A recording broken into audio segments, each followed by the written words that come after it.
Hello, আমি পৌলমী। গিরিশ পার্কে ব্রততী ম্যাডামকে আমি দেখাচ্ছি। 1 মাস আগে আমি দেখিয়ে গেছিলাম, তো অনেকটাই আমার ওয়েট ছিল। তো 1 মাস পরে যখন দেখাচ্ছি আমার 3.5 কেজি মতো ওয়েট কমেছে। তো আমার মেন কারণ হচ্ছিল যে আমি যাতে কোনো স্ট্রিক্টভাবে কোনো আদার্স সাপ্লিমেন্ট বা সিডস আদার্স ডায়েটিশিয়ানরা যেমন দেন সেইভাবে যাতে মেনটেন না করতে হয়, কারণ আমি খুবই ফুডি, আমি রুটি ভাত কিছুই ছাড়তে পারবো না। তো ম্যাডাম আমাকে ওইসবের মধ্যে ঘরোয়া খাবারের মধ্যে যেভাবে গাইড করেছে আমি সেইভাবেই মেনটেন করেছি। তো মাত্র 1 মাসের মধ্যে আমি 3.5 কেজি ওয়েট লস করেছি। কখনো কখনো ব্রেক ফেল করেছি, কিন্তু আশা করছি সেটাও প্রপারলি মেনটেন করলে আরও ভালো আমার রেজাল্ট পাবো।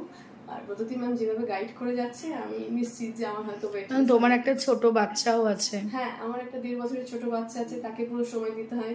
আমি জব করি, তো কোনোভাবে কোনো টাইম আমার অত নেই যে পরিপাটি করে আমি ডায়েট ফলো করব। তো ম্যাডাম, আমি যেমন ডায়েট ফলো করার আগে যেভাবে নর্মাল ঘরোয়া খাবার খেয়ে চলতাম, কিন্তু সেটা কোনো লিমিট ছিল না বা বুঝতে পারতাম না, ম্যাডাম আমাকে সেই খাবারগুলোর মধ্যেই বলে দিয়েছেন কতটা কিভাবে কখন কিভাবে খাবো। ব্যাস, যেভাবে গাইড করছেন আমার কোনো অসুবিধে হচ্ছে না করতে। আমি ভালোই ভাবে সেটা মেনটেন করছি আর ফলো পাচ্ছি। Thank you.